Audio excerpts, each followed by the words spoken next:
Okay. Okay. The power's off for now. Okay, it's kind of blurry now, so let's fix this. So what we're gonna look at is reviewing for this test. It's still blurry.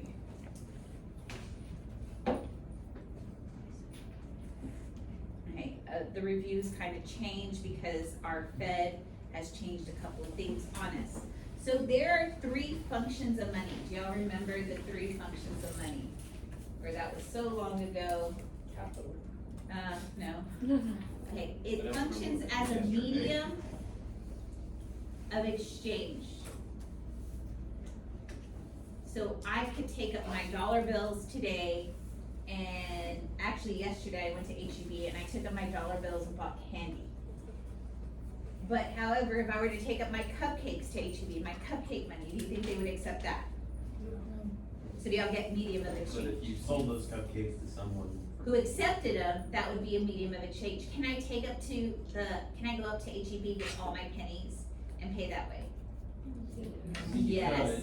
I could, it's a medium of exchange. Would that cashier hate me? Yes. Yes, but do they have to take that medium of exchange? Yes, no matter what. Okay, no matter what, even I come up with their, like, we have a huge penny big. And if I took it up there, they would have to accept it. They would hate me, but are they required to? They probably put all those, Dollar coins they have to accept. they probably put all those coins in a socket and hit you. There was a fight at HEB because this lady was paying in change. Really? Yeah, and then like the guy behind her was like being so impatient, and he got so mad, and the lady started like swinging on him. Really? Yeah. Oh, a fight over medium of exchange, money, in the real, okay? So y'all get it now, medium of exchange. Next one, it has to serve as a unit of account.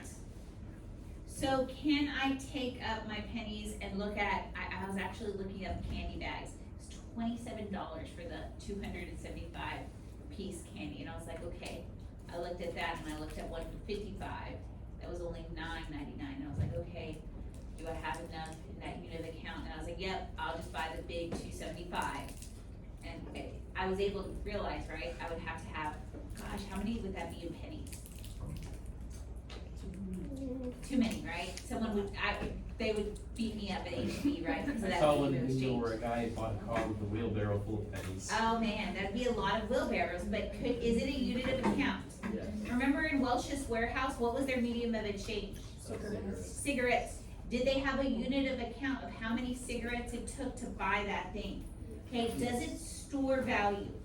My cupcakes, does it store value well? No. No, because what can happen to those cupcakes? Eaten, they get They get moldy. eaten, they can get moldy. I don't know if anyone would ever let a cupcake get that far, but it can happen. Hey, does my penny store value well? Is it a unit of account? Is it a medium of exchange? Yes. When I looked at the cigarettes, yes, it was a medium of exchange, right? They had a unit account with the trade. Did it store value well, that cigarette? Up until what event in the story? The flood. Okay, so let's look at the 6 characteristics of money. It has to be durable. Were the cigarettes durable? No. Are my cupcakes durable? No. Were the cigarettes portable? Yes. Okay, is my cupcakes portable? Yeah. And depending how many cupcakes I need. Is my cupcake divisible? Cut it up or you If I make cut it up, cupcakes. or okay, if I make mini cupcakes, yeah. However, are my cigarettes divisible from that Welch's warehouse? Cause you take a carton, I think there was like 18 we figured out or something like that. It is divisible. Okay, is it acceptable? Did people accept my cupcake money? One person, I think. With me. Okay, yes, thank you. I make pretty darn good cupcakes too. Okay, but apparently none of the rest of them would accept it. At Welch's warehouse, did they accept the cigarette money? Yes, okay. At HEB, where the brawl happened over the pennies, did that cashier have to accept the pennies? Yes. Yes. The guy behind her, was he accepting of it? No, he did not like that medium of exchange. I mean, some stores say we're not taking change. Uniform. Is it uniform? Pennies? Yes. My cupcakes? No. Okay. Is it stable? Were the cigarettes a stable currency? For a while, right?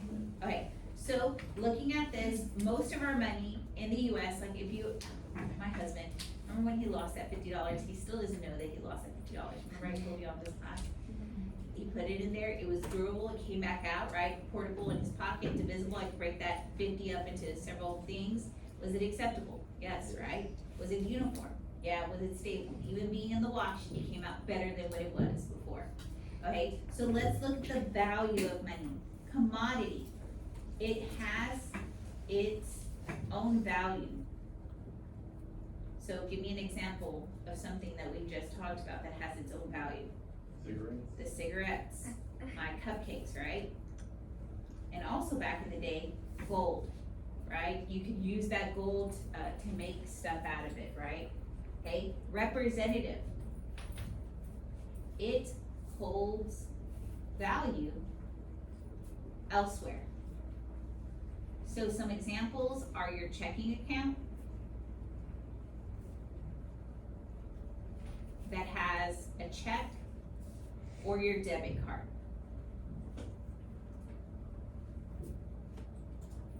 Oh, my dog, I don't know if you brought him in, I can't even text my husband, his phone's over there. Alright, he doesn't like rain, and he's old, Already had a dog with that. he's just terrified. Okay, so fiat, it has value because who says so? The government.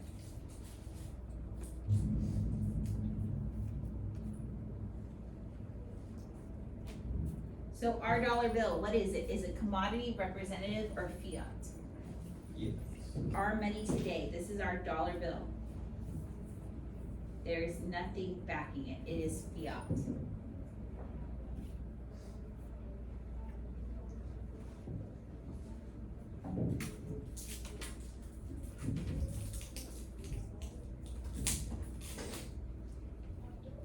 What, like a poker chip, consider? Like a poker chip, like if you were at, Vegas, let's just say, Michael, you're gambling and you leave with poker chips. Poker chips are representative, because that poker chip only has value in that casino, right? Yes. Cause the moment you leave that casino, can you turn that poker chip into anything? No, it's representative of poker chip, right? What if I take the poker chip to another casino? They don't accept it, cause each casino has different poker chips. So like when I go to Chuck E. Cheese and I get all those coins, right? Can I turn in those coins anywhere? No, I have to go back to Chuck E. Cheese, use that coin to get tokens, right? So I could get something, okay? So it's only at each place, okay? I know my daughter went to something and they gave her money and she was like, I have $150. I was like, but it only works at that place, okay? It only holds value there. Okay, so let's look at what's in M1. M1 includes all of our coins. It includes all of our paper money. It includes your checking account. It includes your savings. It includes certificates of deposit.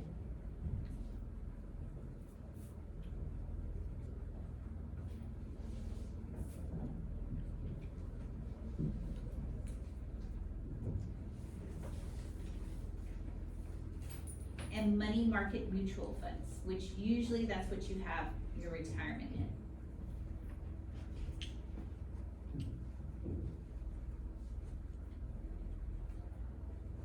Okay, so I had told you that they changed M1, right?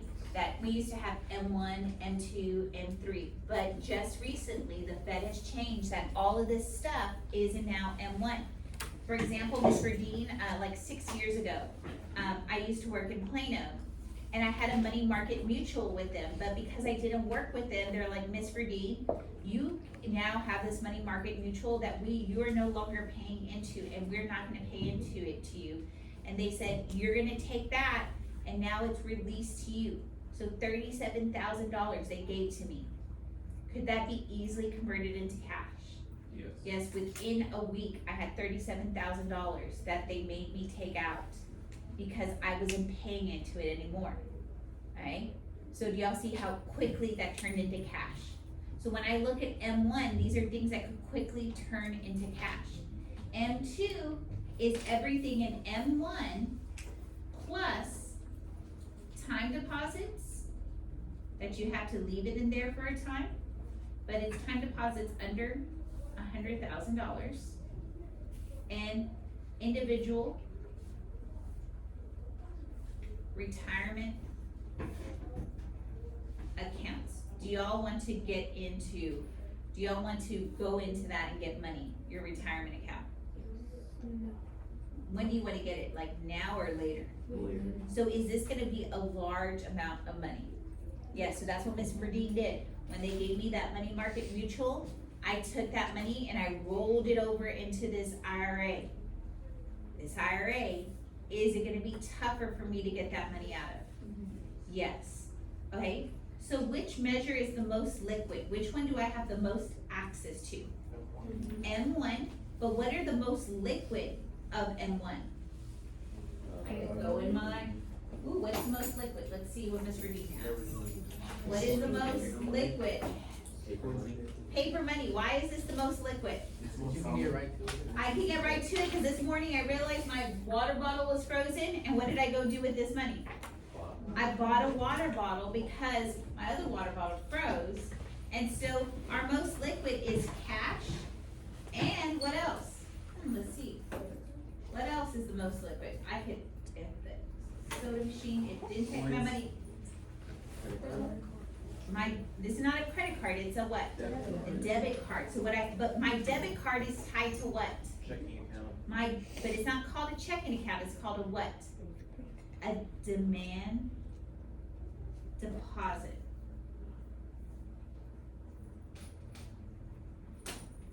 I thought I lost that yesterday too. Okay, so I think a lot of this is just us going back over vocab. What is the job of the Federal Reserve? One is I just pulled one out. What do they do here? What do they do? What are these things that they do? They print money. They print money, they issue paper money. Do they make sure that this paper money has value? Yes, and there's things that we're gonna get to in their policy. They issue paper money. Right? Also, what do they do to banks? Do they let banks do whatever they want? They loan money. Okay, well, Regulate banks. they regulate banks first off. How do they regulate the banks? There's two tools that they look at to regulate them. The reserve requirement, right? And then the discount rate. That's how they regulate them. What's another thing they do? They do something to increase the money supply. Bonds and securities. They buy and sell OMOs, which we know are bonds and securities. Lastly, they coordinate monetary policy.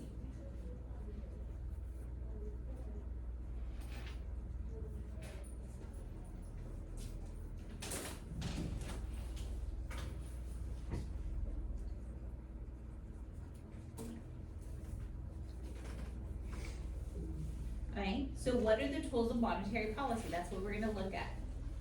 The fractional reserve system, or the reserve requirement. This is the money that what?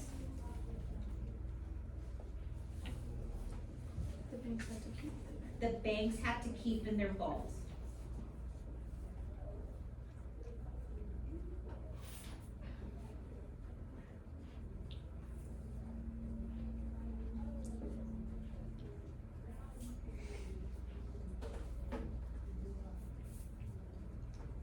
This is non-loanable.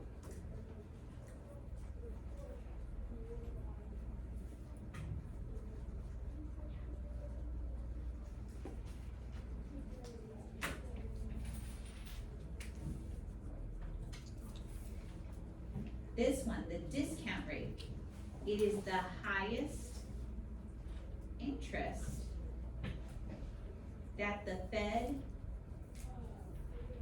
charges banks for loans, right? We saw this on that PowerPoint. This is the highest interest. Okay, and then I have open market operations. When they buy securities, bonds, what happens to money supply? They buy, so they're giving money, right? So what happens to the money supply? The money supply increases. When does this happen? Does this happen in contractionary or expansionary monetary policy? This is expansionary.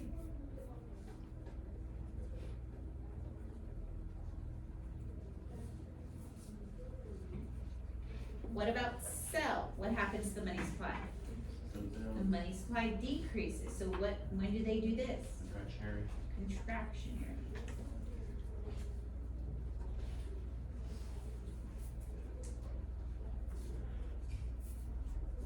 If I could write.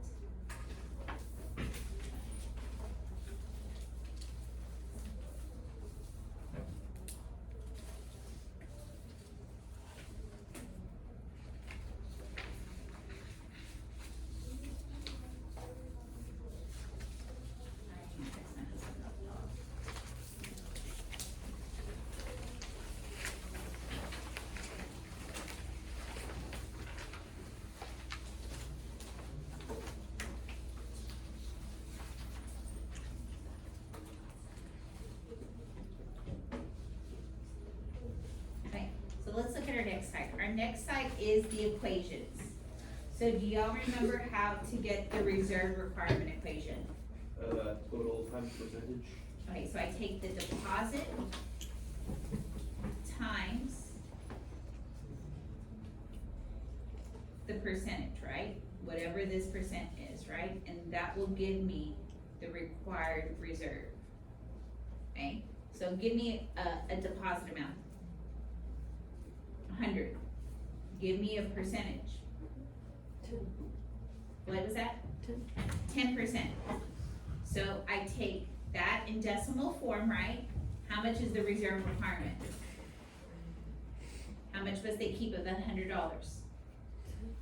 $10, right? So now, how do I get excess reserve? I take what? The deposit minus what? The required reserves, and this is gonna give me the excess reserve. So if I were to use the same numbers y'all give me up there, my deposit was 100. What is my required reserves? 10, so that gives me excess reserves of what? 90. Money multiplier, I take 1 over the reserve requirement in decimal form. So what would be my money multiplier here? 1 over what? Which would give me what? 10. This is my money multiplier. I need to look at total creation money from excess reserve. So to do this equation, I take what? The excess reserves times what? The money multiplier, and that will give me total expansion. So let's set this one up. What was my excess reserves? 90 times my money multiplier of what? 10, which gives me total expansion of the excess reserves is how much? 900. Now this next one, what is the total creation of the money and the demand deposit? So I'm gonna take the required reserves times my money multiplier, and that's 10 times what? What's my money multiplier? 10, and that's gonna give me what? This is gonna be my total expansion for the demand deposits. And sometimes they're gonna ask you what is gonna be the total expansion of the whole money supply. And what would be that answer? What would I add up? 100 plus 900, right? That would give me what is the total expansion in the whole money supply? 1,000, okay? So look at this. This is a bank balance sheet. This is a bank balance sheet. We've seen this before. I said both sides must equal each other, right? Okay, so let's look at here. If I were to say, if I were just to take that demand deposit here, what would I put here from what we just did in our equations up there? Well, what I put here? A demand deposit is a checking account, right? And from the numbers we did up there, someone put how much in their checking account? They put a 100. I'm gonna put my bank's equity is 0, right? So what is this side, the liabilities equal up to? 100. On this side, the assets, okay, required reserves is how much they must keep in the what? Bank. So what was that from our equation? What was it that they were required to keep on hand? 10. Now what is the excess reserves? 90. Have they made any loans? 0. So what does this side equal up to? 100. Do they equal up? Yes, but let's just say they wanted to make a loan. What would they do on this side? Does the excess reserve stay up at 90? No, this goes down to what? Loans. So this would go to what? 0, and this 0 now goes to what? Is it still the same thing? Yes, I just made a loan. Okay, so let's look at time value of money. This is something that y'all did last time. So y'all realize that credit cards can get really bad really quickly, right? Okay, so let's look at how do you figure out the real interest rate? So the real interest rate formula is nominal minus the expected inflation. So right now, this is how I get the real interest formula. The nominal interest rate of most credit cards is 27%. We're just gonna work this out, 27%. Minus the expected, what did they expect for inflation? Where is it at right now? It's what? They're gonna expect 10, but right now it's 8. So the expected rate is 10. So that gives me that the real interest rate for this credit card is what? 17%.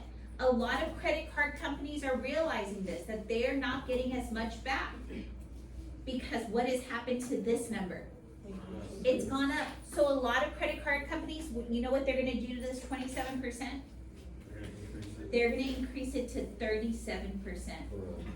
Minus 10, that gives them what? 27% profit. And y'all, this is why credit cards are so bad, okay? They're gonna get, and when this interest rate goes up, what's gonna happen to this nominal one? It's gonna go up too. Because is this expected inflation taken away from their profits? Okay? This is an equation you will definitely see on the test. The next thing, it says calculate the simple interest. I used to tell my kids not to worry about this because you didn't have a calculator. But on this AP exam, if you take it, we won't have any on this test. But to calculate the simple rate of inflation, it is 1 plus R. And R is the real interest rate. Multiplied by N, which is the years, times P, the present value. And I don't have my phone, but let's look at this. Let's just say Ms. Verdine took $100 out, right, of that credit card. And I have 1 plus the real interest, which is what? What is the real interest? 27%. Huh? What is P again? P is the present value. Times 10 years. Woo. Is Ms. Verdine gonna be paying a lot of interest? Yeah, I don't have a calculator because it's over there on mine. So 1 plus 22.7. Right, times 10 years. Times 100. Whew, y'all wanna see how much it is? Oh, you can't even see it, it's too dark. It's $1,270. Woo, do y'all wanna take it out? No, okay, so we're done with that one. Okay, so you're not gonna see anything like that on the test, cause they haven't told me if it's gonna be on the AP exam. Okay, so let's look at expansionary monetary policy. When does the Fed implement this policy? What phase of the business cycle? Do they wanna do expansionary in an expansion or expansionary in a contraction? They wanna do this in a contraction. So what are they gonna do to the reserve requirement? If we're in a contraction, are they gonna raise it or lower it? They're gonna lower it. What are they gonna do with the discount rate? They're gonna lower it. What are they gonna do with the open market operations? Are they gonna sell or are they gonna buy? They're gonna buy. Their whole purpose is to do what with the money supply? Do they wanna lower the money supply? They wanna do what? Bring it up. Increase it. Okay, and a lot of us get confused on this. I always tell myself, down, boy, down. In expansionary, they want to down that reserve requirement. Boy, I always think buy, and then when it down that discount rate. Down, boy, down, right? Okay. This is where people mess up a lot of stuff on the test, is they can't get what's going on in each policy. So in contractionary, when do they wanna do that? In an expansion. So, in an expansion, what's our problem? Too much money, we have inflation. And so what do they wanna do with that reserve requirement? Increase it. What do they wanna do with that discount rate? Increase it. What do they wanna do with the open market operations? Sell. They wanna sell. All of this would do what with the money supply? Bring it down. Okay, I always think about International Sports Illustrated. Okay? Okay, I don't know how y'all remember them, this is just me and Miss Radine's head, International Sports Illustrated, down, boy, down. Oh, I forgot, I inverted it, down, boy, down. Okay, let's go to the next slide. Okay, what is the dual mandate of the FOMC? What is it that they wanna see? Max and low inflation, max employment and price stability. What was that price stability they like it at? 2% inflation. So our FOMC is looking at this, and what is their problem? Max employment or price stability today? Price stability, cause are we at 2% inflation? No. So they see that we're going to 10, and what policy are they enacting? Are they enacting expansionary or contractionary? Contractionary, because there's too much money. And so, one of the ways they do this is through the federal funds rate. Okay, this is when banks borrow from another bank, right? And the Fed sets the rate. So this is the borrowing from one bank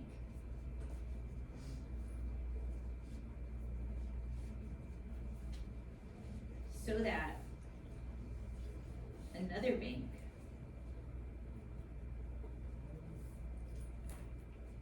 can make their reserve requirement.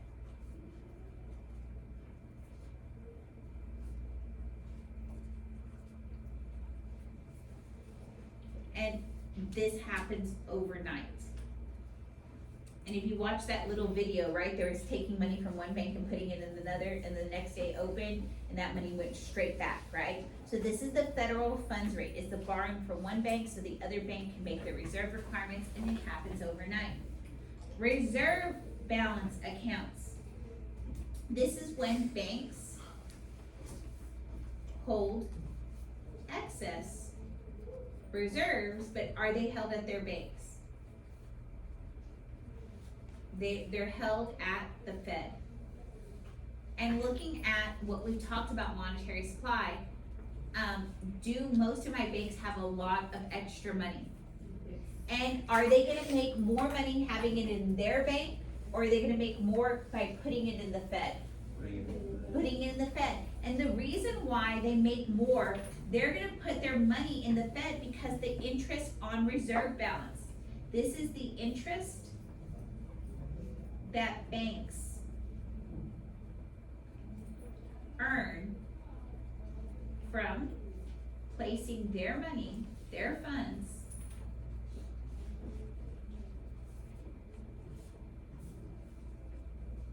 in the Federal Reserve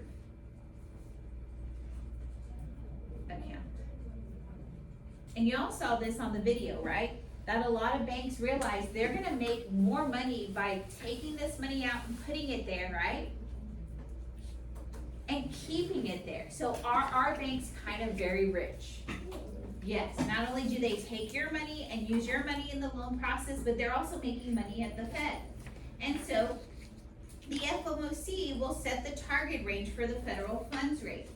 The Fed then chooses the level of the interest rate on reserve rate that will encourage the market and determine the federal funds will be within the target range. So when the FOMC raises the target range for the federal funds rate, the Fed raises the interest on reserve balances, which then moves the federal funds rate up into that range, right? So when one moves, the other one's gonna move right up with it, right? And we're gonna see what impact does this have on borrowing and spending. If the interest rate goes up, what impact is this gonna have on borrowing? Are people gonna borrow more, or are people gonna borrow less? If we're raising the interest rate on reserve balances and they raise the federal funds rate, is borrowing gonna become cheaper or more expensive? So it becomes borrowing is more expensive. So if borrowing's more expensive, what impact does this have on the economy? If people are they gonna borrow or not borrow? So what does this do to the economy? Does it speed it up or slow it down? It slows down the economy.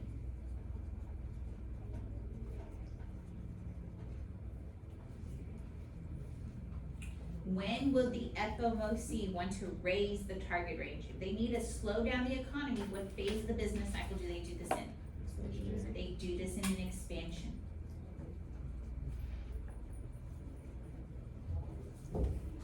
Okay, what impact, looking at this one, when the FOMC lowers the target range for the federal funds rate, the Fed lowers the interest on reserve balances, which then moves the federal funds rates down.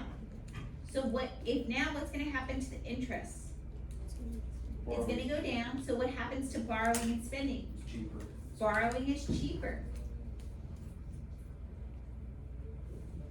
So what are people gonna do?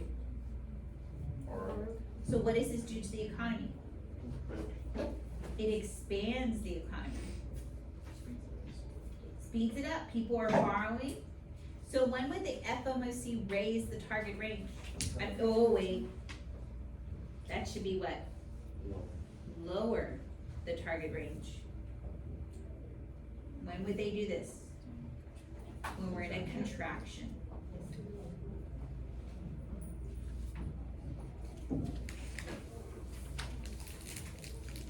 Okay, so this makes sense, right? Okay. Okay, so look at the three charts we need to know. Okay, this money market one, which we dealt with in our first one, is the demand for the supply of money determines the equilibrium in the nominal interest rate and influences the other value of financial assets. This happens because of monetary policy. When our Fed does stuff in the economy, this is gonna affect this graph. So looking at here, this is my nominal interest rate. Okay, you could also just put I. And this is gonna be the quantity of money. This is QM. Okay, my money supply is vertical. And then my demand for money is like this. Where they intersect is the interest rate. So if my government does expansionary monetary policy, which way does my money supply go? All right. It goes to the right. When they do expansionary, right? My money supply will go to the right, so expansionary.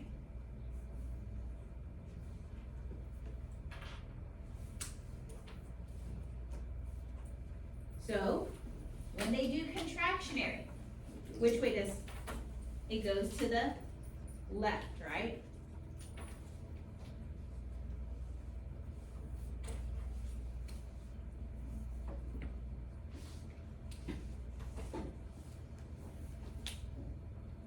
So, what we're gonna look at is what is this impact on the interest rate? When they did expansionary, what happened to my interest rate? Put down. My interest rate went down. And so what does this do? Does it encourage borrowing? When that interest rate goes down, do people wanna borrow? Yes. Yes. Over here, when they did contractionary, what happened to that? The interest rate goes up. And what does that do with borrowing? Less. Less borrowers, right? Does that kind of slow my economy down or speed it up? Okay, so now let's look at the loanable funds market. This was something that y'all did for homework on 2922.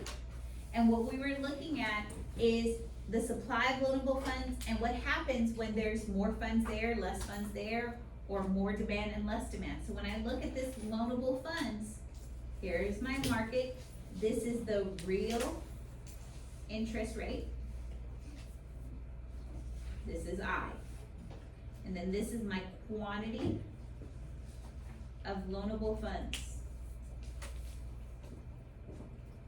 This is QLF. Okay, here's the supply of loanable funds. Here's my demand of loanable funds. I forgot the other. Okay, when people demand more loanable funds, what happens to that interest rate? If they're gonna demand more loanable funds, what happens to interest rate? What happens? If people demand more loanable funds, what happened to it? It went up, right? And what does that cause with the interest rate?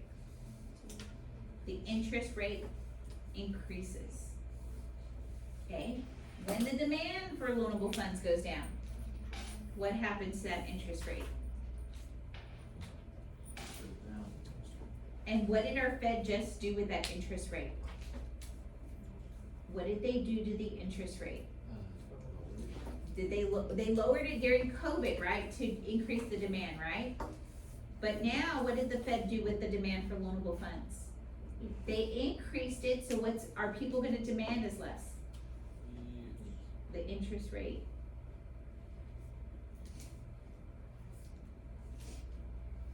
Right, so our Fed just increased the interest rate by 1%.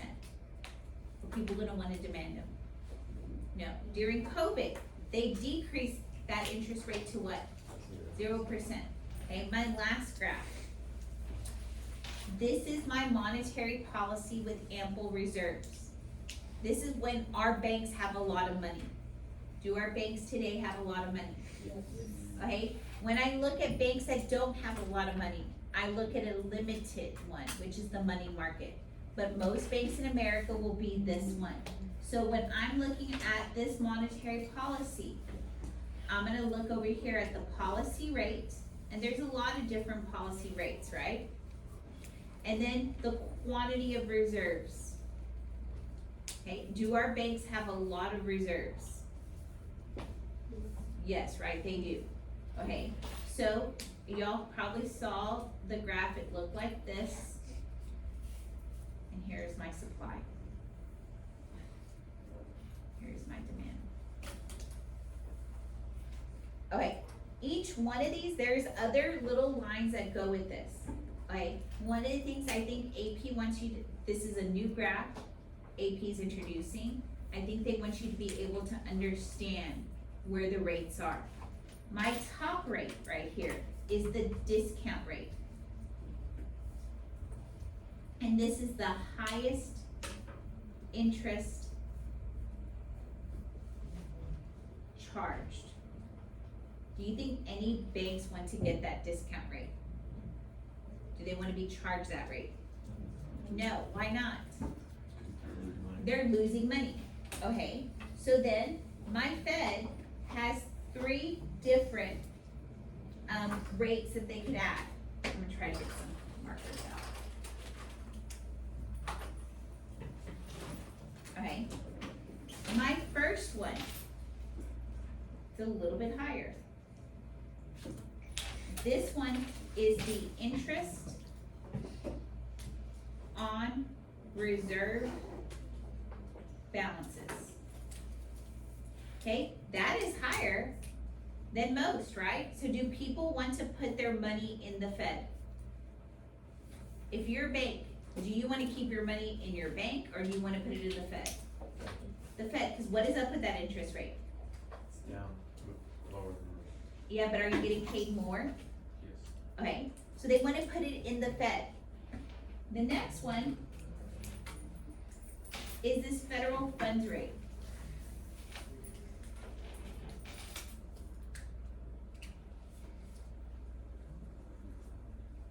And this is the one where you loan from bank to bank. So where do you wanna take, looking at this, do you wanna borrow from the Fed at this discount rate? Why not? It's a lot. Do you wanna borrow from another bank? Why do you wanna borrow from another bank? It's cheaper, right? But if you borrow from another bank, do you wanna keep that money in your bank? Or where do you wanna put it? Well, if you need to make your reserve requirement, you put it in your reserve requirement, right? Well, what happens if you could borrow at this very low rate? Where are you gonna put that money? That. What gets you the best interest? Is it keeping it in your bank or is it putting it in the Fed? And so a lot of people, and y'all saw this, that was called arbitrage, right? Where they borrowed from the federal funds rate from another bank, but then they took that money and they put it in the Fed, right? Okay, the last one, it's the lowest one.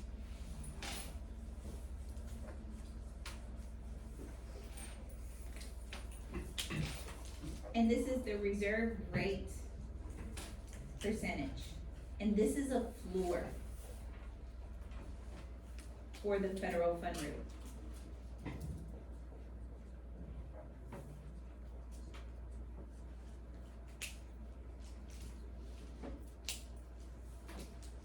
Okay, so do y'all get, when they set the interest on reserves balances and that lower rate, the RRP, that kind of puts where the Federal Reserve rate is, right? And so if they move the interest rate on reserve balances up, what's gonna happen to the federal funds rate? It's gonna go what? Up, right? If they move the interest on reserve balances down, what happens to the federal funds rate? It's gonna go down. Do y'all see how that one steers the other? Okay, so let's look at multiple choice. I know we reviewed stuff, let's look at multiple choices, and that puts us in our perspective.